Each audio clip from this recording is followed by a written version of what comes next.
Bonjour à tous, bienvenue dans ce nouveau webinaire VetinWeb. Aujourd'hui, on a un événement dédié aux ASV. Nous allons parler de la gestion du laboratoire dans une clinique vétérinaire.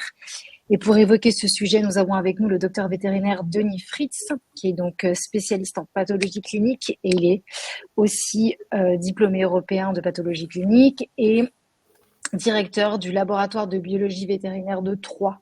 Et donc, c'est lui qui va aborder ce sujet. Donc, docteur, je vous laisse la parole. Bien sûr, juste une petite précision, vous pouvez poser tout au long de la conférence vos questions dans l'onglet chat et le docteur y répondra à l'issue de la conférence.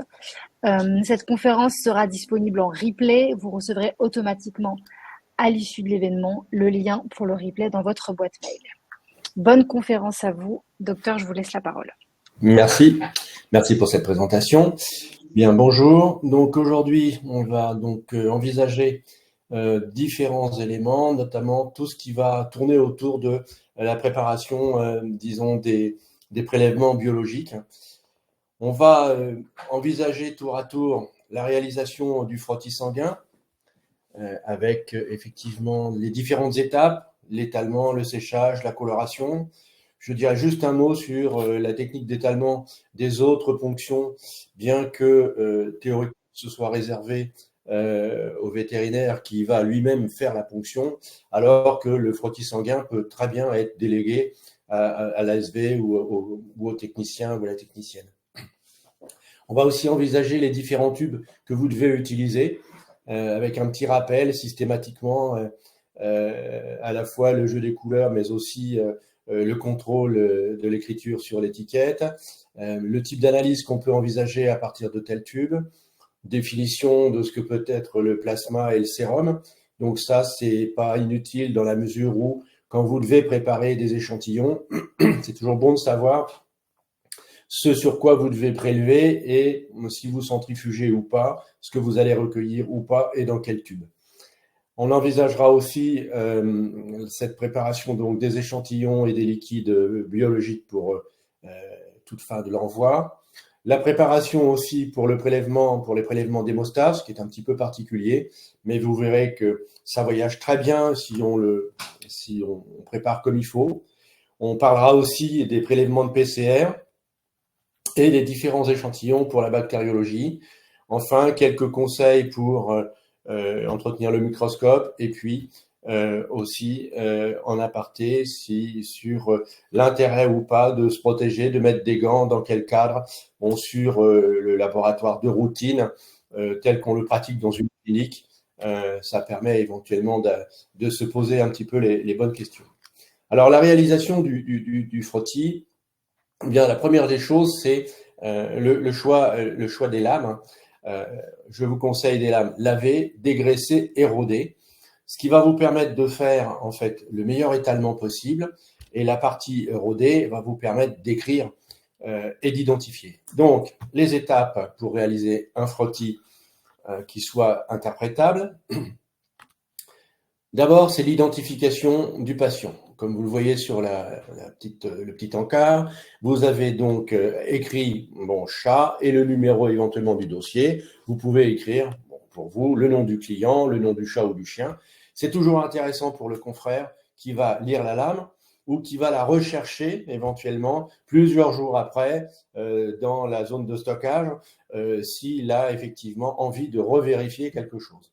Éventuellement la présence des mots BART ou de Pyro pour lesquels en première intention il n'a pas vu, mais le traitement a donné un effet. Donc à ce moment-là, il retourne et il retrouve sa lame parce qu'elle a été bien identifiée.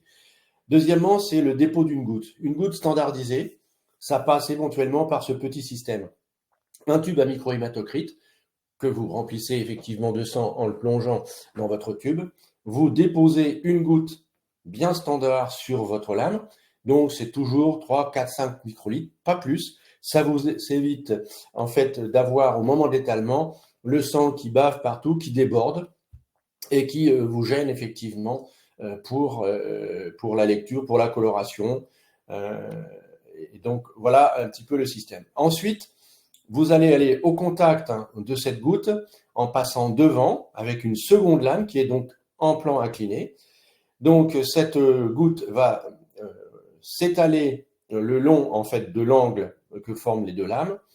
Et puis ensuite, donc vous allez tirer la goutte et non pas la pousser.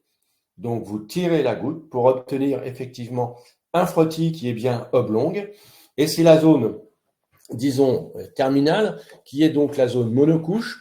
C'est donc sur cette zone-là que la lecture va être pratiquée une fois qu'on aura mis en place la coloration, voire même, dans un certain cas, si on cherche une pyro, on peut regarder sans coloration, en condensant, et on voit en général les pyros à contre-jour. Alors, petite prudence, quand on n'est pas habitué, le mieux c'est de colorer parce qu'il peut y avoir des artefacts qui se produisent, notamment, on va y revenir, lorsque votre bain de fixation n'est pas suffisamment frais.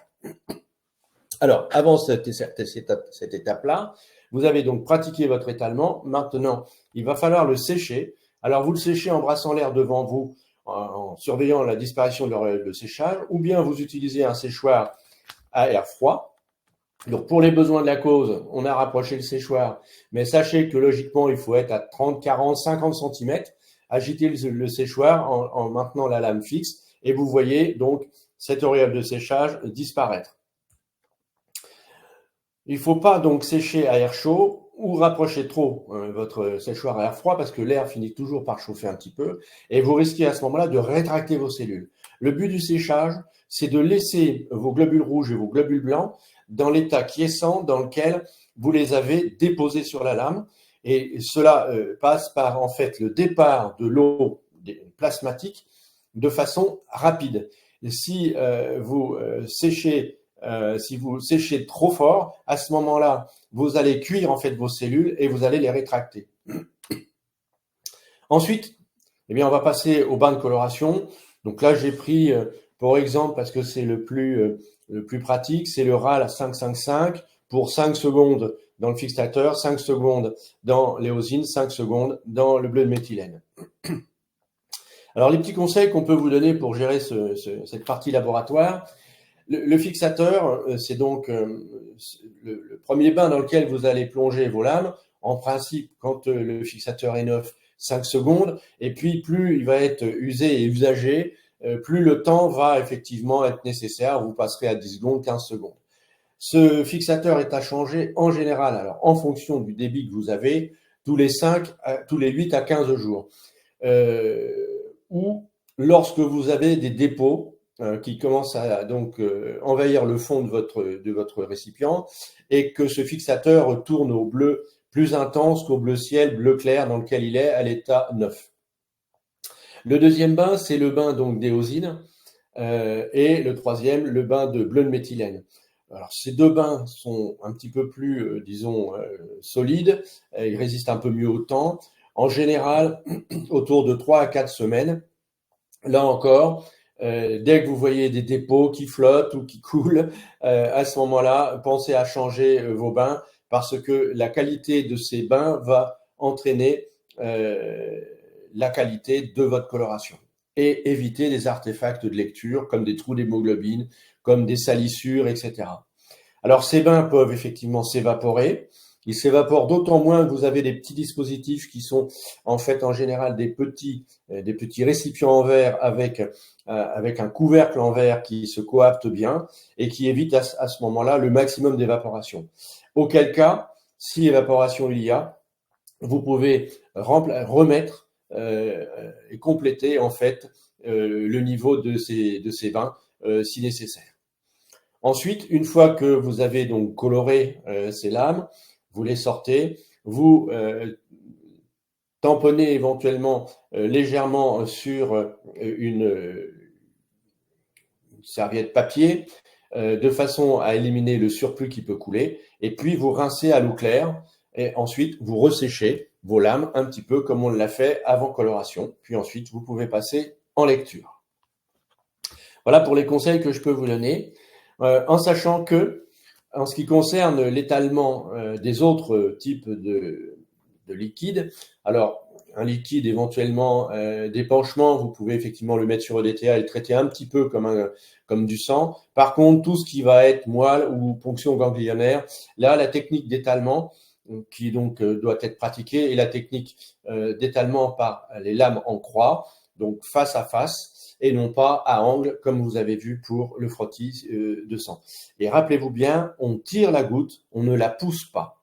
C'est la condition sine qua non pour faire de beaux frottis, tels que je vous l'ai montré là. Ensuite, vous avez souvent à choisir des tubes. Alors, en fonction, effectivement, des explications que on est amené à vous donner au laboratoire, les petits icônes qu'on ajoute à côté des types de prélèvements et des bilans. Il est toujours bon d'avoir quelques idées de ce qui se passe réellement avec ces tubes. Logiquement, les jeux de couleurs sont en correspondance, mais encore une fois, il faut vous méfier. Vous verrez qu'il y a de temps en temps des pièges et que l'idéal, effectivement, c'est de regarder en plus l'étiquette. Jeu de couleurs, mais contrôler l'étiquette. Alors, les premiers tubes auxquels vous avez affaire en général sont les tubes EDTA, qui sont donc les tubes sur lesquels vous allez pouvoir demander comme examen, entre autres, numération formule, les tests de Kuntz. Et lorsque vous centrifugez ce tube, vous récupérez ce qu'on appelle du plasma EDTA. Voilà le tube à gauche, modèle chien, et le tube à droite, modèle chat ou petit chien. Vous voyez que là, le jeu de couleurs est parfaitement, respecté, en sachant que globalement, les distributeurs donc, auxquels on a affaire essaient de maintenir effectivement des codes couleurs homogènes, mais ce n'est pas toujours le cas. Donc, soyez prudents et en fonction du laboratoire, vérifiez bien. Vous voyez sur l'étiquette du tube chien, K2 EDTA, donc c'est parfait, c'est bien celui qu'il vous faut. Ensuite, vous avez les tubes à héparine lithium qui, en général, donc, sont tels que je vous les montre là. Donc, modèle à gauche, grand modèle, petit modèle à chat à droite. Donc là, sur ce tube hépariné, une fois centrifugé, vous allez donc récupérer le plasma hépariné sur lequel vous allez demander toutes les biochimies que vous voulez. Les sérologies sont faisables. Le dosage de la rilexine, donc dans le cadre d'une recherche de diagnostic de gestation, tout ce qui est électrophorèse, l'hormonologie entre autres.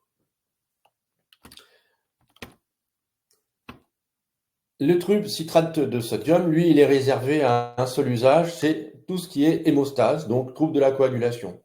Lorsque vous le centrifugez, vous avez donc ce qu'on appelle un plasma citraté. Donc, à gauche, le modèle chien, avec un bouchon bleu, et il est bien marqué citrate de sodium, avec un trait sur l'étiquette qui est donc l'endroit jusqu'où vous devez remplir le tube. Et puis à droite, vous voyez, le jeu de couleurs n'est pas respecté. Modèle chat, eh bien, le citrate de sodium a le même type d'étiquette quasiment et de bouchon que l'héparine lithium. Donc attention au piège, jetez toujours un œil sur l'étiquette, surtout dans les modèles petits où on a énormément de mal à trouver des distributeurs qui font ces tout petits modèles.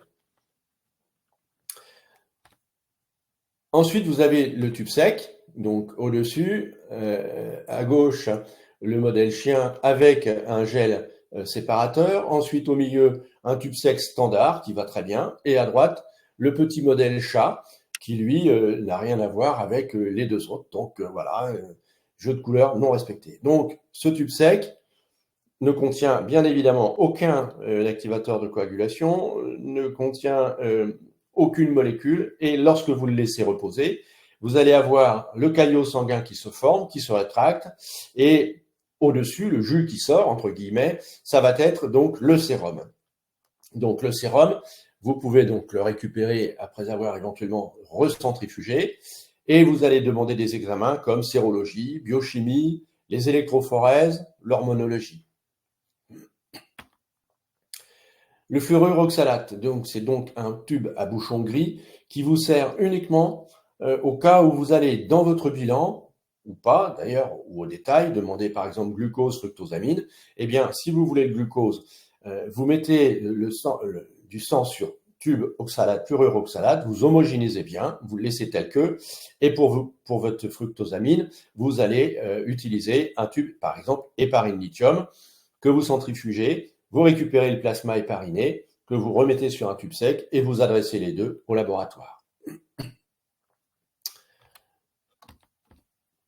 Donc, le sang total, vous le mettez sur un anticoagulant.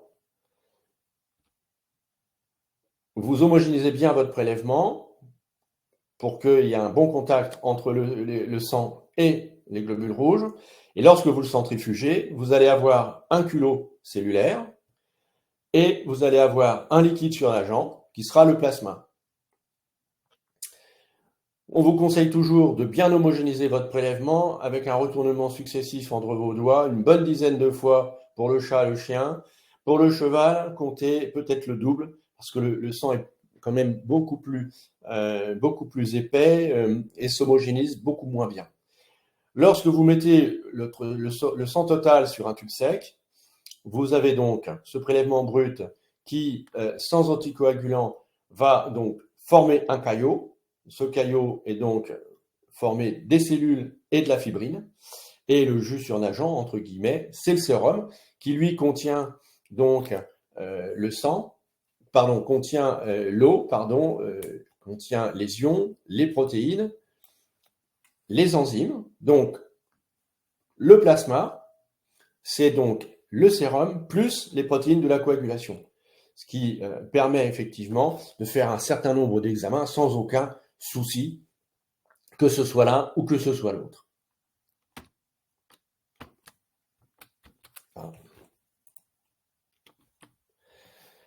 Ensuite, on va donc parler des écouvillons et des cytobrosses qui sont à votre service.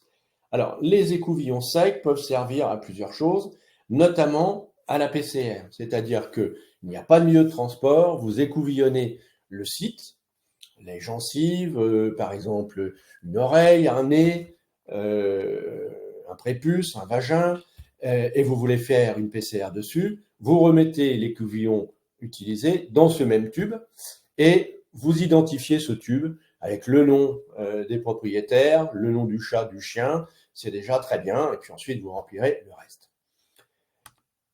Vous avez aussi des écouvillons avec milieu de transport qui sont là réservés à la bactériologie. Alors voici un exemple avec un écouvillon qui est à l'extérieur du tube, qui lui-même est bouchonné stérile, et puis vous avez effectivement au bout de ce tube un gel translucide. Alors des fois il est noir, des fois il est translucide.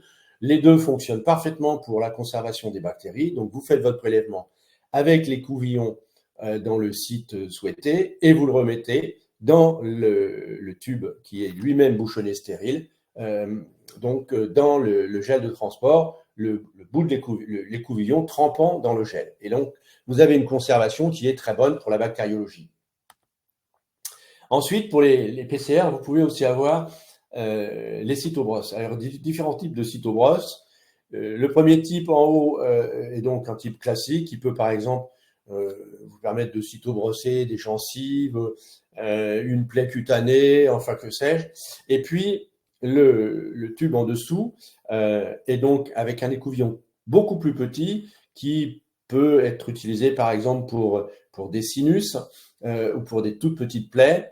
Et donc, cet écouvillon est à part et vous avez un tube effectivement à côté avec un liquide qui est donc au fond, qui vous permet donc une fois le bout de l'écouvillon cassé et mis dans le tube, de conserver en fait les extraits ADN, ARN.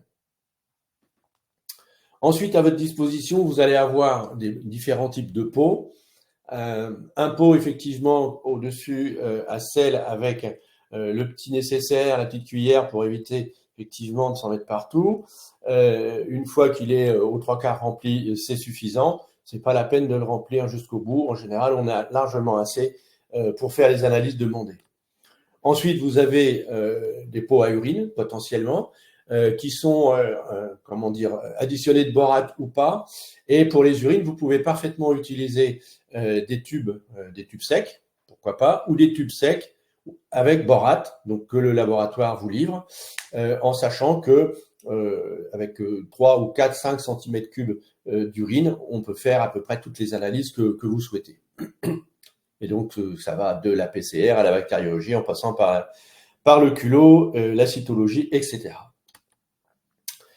Ensuite, une phase qui est importante, c'est effectivement la préparation à l'envoi. Alors, il faut vérifier l'identification des contenants, c'est-à-dire que de façon importante, le fait d'avoir identifié toutes tous vos tubes ou tous vos écouvillons. C'est un gain de sécurité pour vous et une tranquillité effectivement pour nous.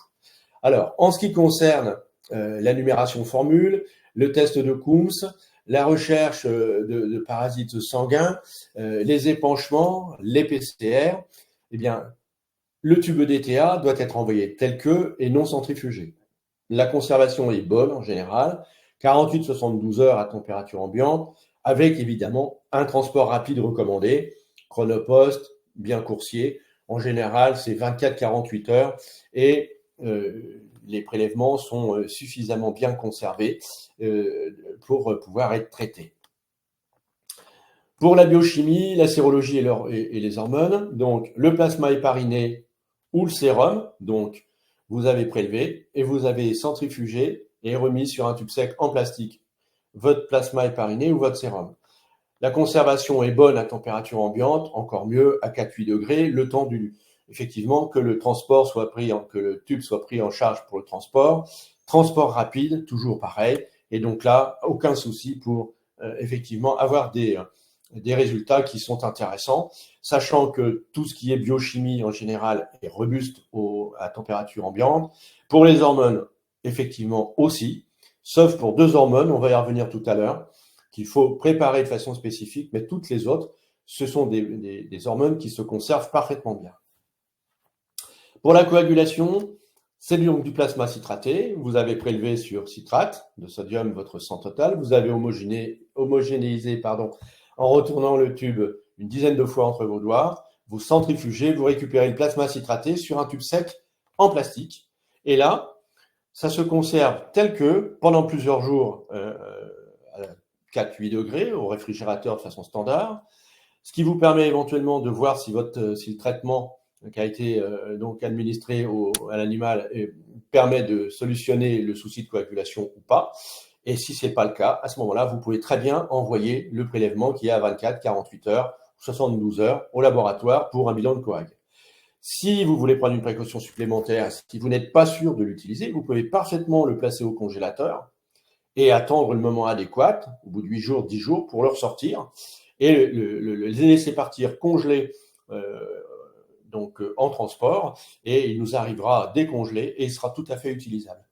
À partir du moment où vous avez centrifugé et mis votre plasma sur un tube sec en plastique, il n'y a plus d'activation des protéines de la coagulation, il n'y a plus il n'y a plus de métabolisme cellulaire qui consomme ces facteurs de coagulation.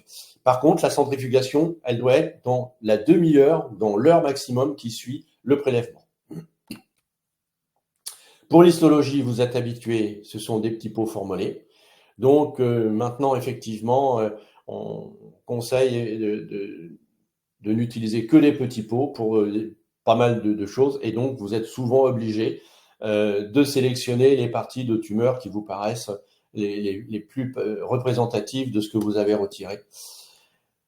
Ensuite, pour les analyses d'urine, donc culot, ECBU, vous avez le pot spécial dont je vous ai parlé. Vous avez éventuellement les tubes secs avec du borate ou sans borate, transport rapide.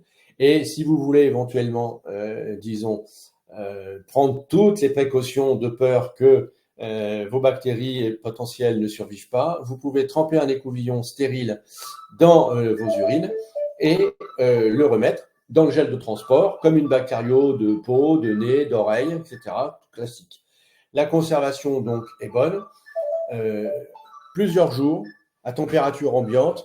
Donc, quand vous avez une urine qui a malheureusement voyagé pendant 2 ou 3 jours, ne soyez pas stressés. Le résultat n'est pas modifié et l'interprétation clinique est bonne sur ces 3-4 premiers jours. Ensuite, effectivement, le laboratoire fait l'analyse, on en discute et s'il faut, on vous refait un contrôle gracieux sur un prélèvement, disons, plus frais, mais il y a rarement des modifications importantes. Au-delà du 4e jour, effectivement, il faut donc être précautionneux sur l'interprétation qu'on peut mener, mais à ce moment-là, on vous prévient et puis on met en œuvre ensemble les éléments pour corriger ce souci. En ce qui concerne donc la bactériologie, les écouvillons avec milieu de transport, très bonne conservation, 4 à 8 jours. Si vous souhaitez une bactério sur les sels, vous pouvez envoyer donc des sels dans le petit pot que je vous ai montré tout à l'heure avec la petite cuillère. Vous pouvez aussi écouvillonner vos sels et les remettre en gel de transport pour garantir la bonne conservation des bactéries, voire faire un écouvillon sec si jamais vous deviez faire par la suite de la PCR, pourquoi pas. On peut faire sur les sels tels que, ou sur écouvillon de sel, ou sur écouvillon rectal. Concernant les urines, donc, vous pouvez, comme je vous l'ai déjà dit, utiliser un tube sec boraté ou pas, le pot à urine et le transport rapide, évidemment.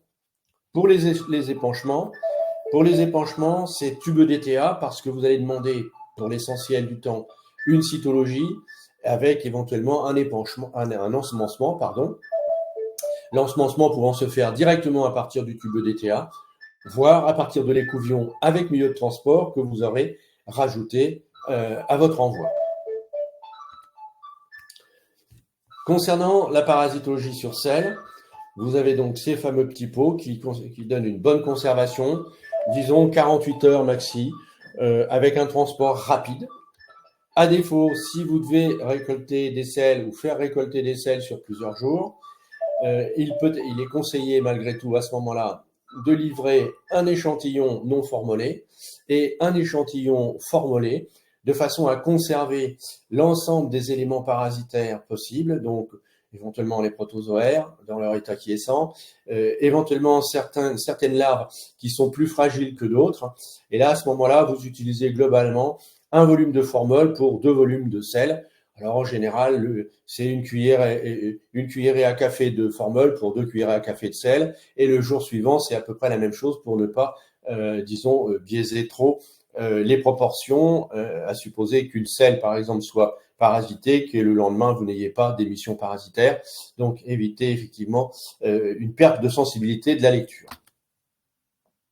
Concernant les PCR, donc vous avez différents types de prélèvements, rectal, buccal, conjonctival, sanguin, etc. Donc là, ce sont des écouvillons que vous utilisez sans milieu de transport, ou bien des petites cytobrosses avec éventuellement un liquide de conservation spécial tel que je vous l'ai montré tout à l'heure dans le petit tube bleu, mais vous pouvez aussi utiliser c'est la cytobrosse sans rien, vous cassez l'embout dans un tube sec et vous l'envoyez tel que. Lorsqu'il y a des petites biopsies, par exemple, cutanées, vous pouvez très bien les mettre dans un tube sec et mettre une goutte de physio dessus pour qu'elles ne se déshydratent pas et vous les envoyez telles que. Bonne conservation, évidemment, pendant plusieurs jours de l'ADN. L'ARN étant plus fragile, de toute façon, on conseille systématiquement un transport rapide sous 48 heures maximum, sachant que la conservation peut être optimale avec effectivement le liquide spécial de conservation des acides nucléiques. Pour les biopsies, là, je viens de vous en parler, tube sec, plus ou moins liquide spécial, ou une goutte de physio, plus un transport rapide. Sous certaines conditions, il est possible de techniquer effectivement, j'allais l'oublier, vos tissus qui sont placés en bloc de paraffine. À savoir, en histologie, on vous sort un résultat comme pouvant être lié à la présence de chlamydie ou de mycobactéries, etc. Vous n'avez pas pris la précaution de mettre des biopsies au congélateur sans liquide, sans formol. À ce moment-là, on peut, à partir donc des blocs de paraffine, remettre en place les techniques PCR. Elles sont effectivement un petit peu moins sensibles du fait que le formol peut avoir tanné ou dégradé certaines molécules d'ADN, mais les cibles utilisées en PCR étant petites, très petites, on a parfois la chance que, même souvent la chance que, en fait, les parties tannées ou dégradées par le formol ne soient pas comprises dans ces toutes petites parties, voilà, qui sont partiellement conservées, et donc les cibles étant conservées, on peut aller les débusquer avec la PCR. Quelques prélèvements particuliers. On pose souvent la question, faut-il le couvert du froid systématiquement? Donc, j'ai quand même, depuis un quart d'heure, 20 minutes, répondu en gros que non. L'essentiel du temps, transport rapide et bien préparer vos prélèvements, et vous ferez vous ferez tout ce que vous souhaitez, sauf pour deux hormones. La CTH, la PTH, moyen mnémotechnique, les deux hormones en TH sont particulières. Donc là, vous prélevez obligatoirement sur EDTA, vous n'avez pas le choix. Vous centrifugez relativement rapidement derrière le prélèvement, c'est-à-dire dans la demi-heure ou l'heure qui suit, il faut que ce soit centrifugé. Vous récupérez le plasma EDTA sur un tube sec en plastique. Et là, il y a deux solutions. Soit le prélèvement part le jour même en courrier rapide, en transport rapide, au laboratoire, et donc on l'a le lendemain et il n'y a pas de souci. Soit il est trop tard pour que ce soit envoyé, ou pour des raisons XY, vous ne pouvez pas l'envoyer ce jour même, mais le lendemain ou surlendemain. Dans ces cas-là, vous congelez. Vous congelez et vous sortez le prélèvement au moment de son départ pour le laboratoire. La relaxine, donc cas particulier aussi, plasma hépariné, donc placé sur tube sec en plastique, réfrigéré éventuellement, ou transport rapide. Là, pareil, les pertes occasionnées à son transport sur 24 heures sont minimes. On parle de quelques pourcents, ce qui ne gêne en rien le diagnostic. Voilà, sachant que la relaxine, c'est donc une hormone que vous allez donc rechercher pour diagnostic de gestation au minimum 23 jours après la SAIDI. Concernant les temps de coagulation, toute l'exploration de l'hémostase, des dimères, PDF, fibrinogène, là, à ce moment-là, vous allez travailler sur du plasma citraté, donc centrifugé, placé sur tube sec en plastique, comme je vous l'ai dit, avec un transport rapide, car bon, c'est stable une fois que, effectivement, c'est sur le plastique. Pourquoi rapide? Parce qu'en général, quand on a un trouble de coagulation, on aime bien avoir la réponse le plus vite possible pour savoir si on a fait le bon traitement ou s'il faut qu'on réajuste son traitement, voire son diagnostic. Voilà. Donc là, le transport rapide, c'est plutôt pour un confort diagnostique plutôt que pour des soucis d'ordre préanalytique. Pas de tube en verre, sinon couvert du froid. Voilà. Ce qu'il faut savoir, en fait, c'est que le geste de placer votre plasma citraté sur un tube sec en plastique, le plastique est neutre et n'active pas les protéines de la coagulation, alors que le verre active les protéines de la coagulation. Alors, que le sang soit total et placé sur tube sec ou en verre ou pas, ces protéines sont activées. Donc, à ce moment-là, vous biaisez totalement vos résultats. Quand vous placez votre sang sur un tube sec, citraté en plastique, si vous ne le centrifugez pas, le métabolisme cellulaire persiste et vous consommez vos protéines de la coagulation. Donc, le fait de centrifuger et de mettre votre plasma sur un tube sec en plastique, donc, évite le métabolisme cellulaire puisqu'il y a théoriquement plus de cellules dans votre plasma et le plastique n'active pas les protéines de la coagulation comme le verre pourrait le faire. Voilà les raisons pour lesquelles ces deux petits détails sont importants. Et pour lesquels, effectivement, les demandes de dosage de temps de coagulation fonctionnent parfaitement, même avec transport, quand on sait le préparer. Voilà. Alors ensuite, le colis. Donc préparation du colis, eh bien, effectivement, il y a un certain nombre de préceptes à bien respecter. C'est donc le triple emballage qui est donc maintenant nécessaire et qui évite effectivement des déconvenues et des soucis. Donc, votre tube, votre écouvillon, votre flacon doit être placé dans un contenant protecteur rigide. Alors, en haut à droite, vous avez un porte-larmes en carton. Alors, vous avez des 2 places, des 3 places, des 4 places. Ensuite, à droite, vous avez un tube blanc. Ça vous permet de placer éventuellement entouré d'une petite gaze ou d'un coton un tube épariné, un petit tube d'urine, etc. Ou alors, si vous avez plusieurs tubes, vous avez donc le type effectivement de boîte plastique avec un cartonnage de fermeture et vous mettez donc calé effectivement entre du coton ou entre des gazes, 3-4 tubes, mais vous les calez pour qu'ils ne s'entrechoquent pas au moment du voyage. Ce nécessaire-là, systématiquement, vous allez le placer dans un sac en plastique. Donc, avec un zip que vous allez zipper une fois que vous allez avoir mis effectivement les contenants dedans. Et ce sac plastique, vous allez lui-même le glisser dans l'enveloppe matelassée ou bien dans un carton si vous avez plusieurs envois et que l'enveloppe matelassée n'est pas suffisante. Ensuite, eh bien, ce sac zip contenant votre prélèvement est placé dans l'enveloppe ou dans le carton et vous allez mettre en dehors effectivement de ce zip, de ce sac zip, votre demande d'examen bien remplie avec les coordonnées du propriétaire, les coordonnées de l'animal, si possible son âge. C'est vrai que la race peut être intéressante en fonction des analyses que vous allez demander, son âge aussi. Ensuite, vous choisissez les modalités de règlement, virement, carte, chèque, le tout bien rempli. Les adresses doivent être le plus lisible possible, donc on conseille quand même pour les adresses mail le script, de façon à ce qu'on puisse déchiffrer le mieux possible. Et puis ne pas oublier les coordonnées du cabinet, de la clinique, du CHV, pour savoir qui nous l'a envoyé. Ce qui arrive de temps en temps, c'est qu'on n'ait pas les coordonnées de nos confrères référents. Voilà.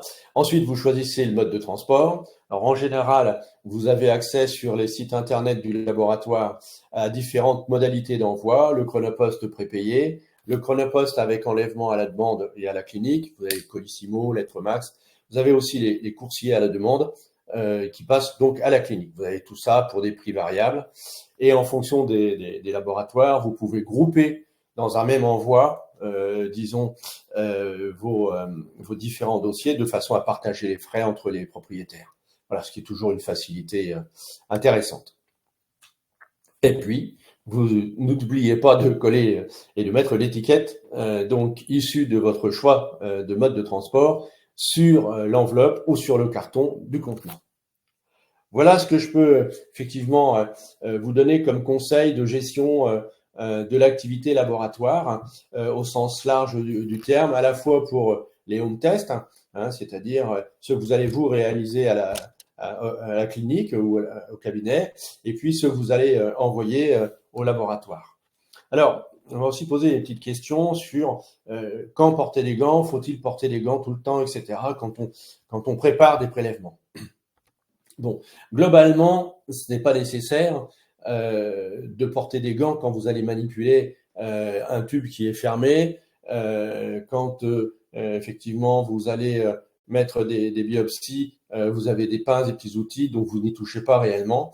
Donc, honnêtement, ce n'est pas nécessaire. La chose qu'on peut quand même vous conseiller, c'est quand effectivement vous manipulez du sang, vous ouvrez effectivement les tubes, c'est quand même d'avoir des petits systèmes de prélèvement comme des pipettes. Il y a différents types de pipettes. Je crois que effectivement c'est une sécurité. Ça permet d'éviter le contact direct avec les doigts ou avec les lèvres, d'éviter effectivement d'avoir ces contacts avec les prélèvements. Alors, par contre, effectivement, lorsque on a une suspicion de zoonose comme une leptospirose, brucellose, des dermatophysies, bon, effectivement, le port des gants peut être effectivement conseillé. Cela dit, est-ce qu'il y a vraiment un risque réel? Bon, quand on a caressé ou touché un chat ou un chien qu'on suspecte de dermatophysie, un lavage soigneux des mains suffit. Par contre, lorsque on va avoir ramassé des urines d'un chien qui éventuellement peut être potentiellement porteur de leptospirose, effectivement, mieux vaut très rapidement s'en rendre compte, éventuellement se laver les mains très rapidement, voire ensuite mettre des gants pour finir le ramassage du pipi par terre, comme ça nous a tous arrivé dans nos cliniques. Alors, sachez que la leptospire, est une bactérie qui pénètre la peau ou les muqueuses lorsqu'il y a des lésions. Ce n'est pas une bactérie qui est lipophile. Elle ne traverse pas spontanément la peau ou les tissus, à la différence de la brucelle, à la différence de Francisella tularensis, donc toutes ces deux bactéries, entre autres, sont lipophiles et traversent les muqueuses ou la peau sans qu'on ait de lésions particulières. Donc là, effectivement, on vous amène un lièvre mort trouvés au bord de la route ou etc. Bon, avant de faire une autopsie, peut-être mettre des gants. À mon avis, c'est effectivement de bonne loi. Bon, pour le reste, la brucellose, etc. Bon, là, les confrères sont suffisamment rodés pour prendre les précautions lorsqu'ils ont des suspicions, bien qu'a priori, je crois que en matière de brucellose, la France n'a plus réellement de foyer important, voire du tout. Mais ça, c'est pas ma partie. Je vous laisse le savoir. Ensuite, donc, comme je vous le disais, pour vos analyses, vous, donc à la maison, je pense que utiliser en fait des systèmes avec des pipettes et des cônes de manipulation, c'est effectivement une bonne précaution. Ça vous évite un contact direct avec le sang, avec les urines. Bon, même si c'est pas pour l'instant décrit comme ayant eu des conséquences importantes, je pense quand même que là, ces petits systèmes de prélèvement sont nécessaires pour le confort du travail. Voilà. Ensuite, on m'a posé aussi quelques questions sur l'entretien du microscope. Donc, je vais aller assez rapidement. Donc, après chaque lecture, en principe, vous essuyez les objectifs à l'huile avec une lingette de type mouchoir, papier Kleenex, papier doux en fait, de façon à enlever les surplus d'huile qui risquent de goûter, voire de s'imprégner. Et ça évite les dégradations ou le décollement de la lentille par rapport à son joint dans l'objectif.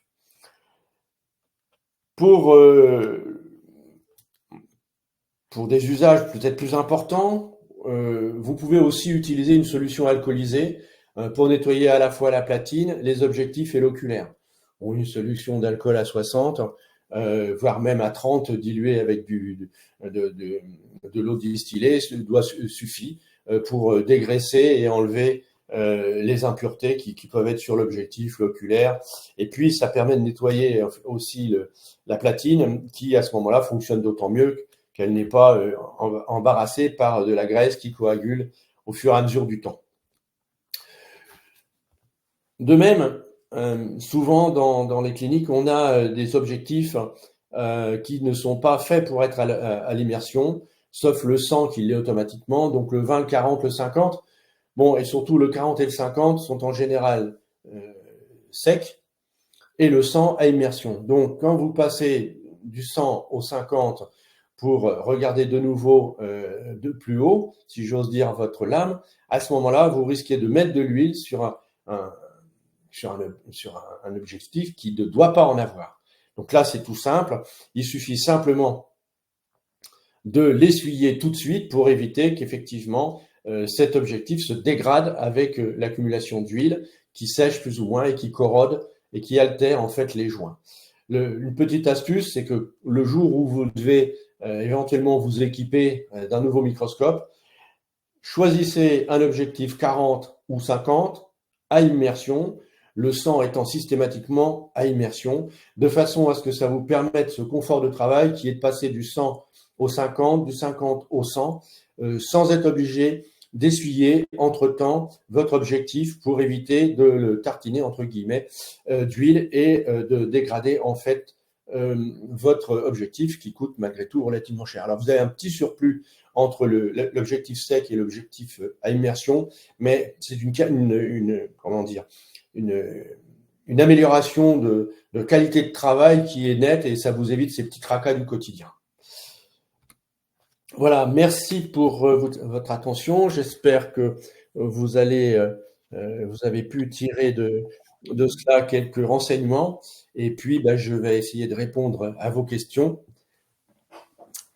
S'il y en a, alors le borate, ça sert à stabiliser les urines, mais avec un transport rapide, quand vous n'avez pas de tube boraté ou de pot boraté, vous vous tracassez pas. Vous utilisez en fait ce tube ou ce flacon sec. Vous pouvez faire, comme je vous l'ai dit tout à l'heure, un écouvillon sec, un écouvillon stérile, pardon, que vous trempez dans votre urine et vous le remettez dans dans un tube avec le gel de transport et tout ira bien. Vous n'aurez pas de soucis. Voilà, donc ensuite. Bon, si vous avez d'autres questions qui vous viennent par la suite, vous pouvez très bien m'appeler. Je suis disponible pour toute question. Et puis, quand vous avez des soucis, effectivement, extemporanés au moment de prélever en vous disant est-ce que c'est bien ça, vous passez un coup de téléphone, effectivement, et nous, on vous renseigne toujours avec plaisir. Bon, s'il n'y a pas d'autres questions, nous allons conclure cette conférence en ligne. En tout cas, un grand merci, Dr Fritz, pour cette présentation complète, précise. Je rappelle que vous êtes directeur du laboratoire vétérinaire d'analyse vétérinaire de Troyes. Donc, si des vétérinaires ou des ASV ont des besoins, voilà. Et votre numéro de téléphone est disponible sur Internet. Donc n'hésitez pas. Et sinon, vous pouvez toujours nous écrire à contact@vetinweb.com et on pourra aussi vous donner tous les renseignements, toutes les indications nécessaires. Vous allez pouvoir voir le replay de ce webinaire en recevant le mail automatiquement dans votre boîte mail. Un grand merci encore, docteur. Un grand merci à vous tous qui avez participé. Et puis, on se retrouve très vite pour une nouvelle conférence en ligne VetinWeb. Bon après-midi à chacun. Au revoir. Merci à vous aussi. À bientôt. Au revoir.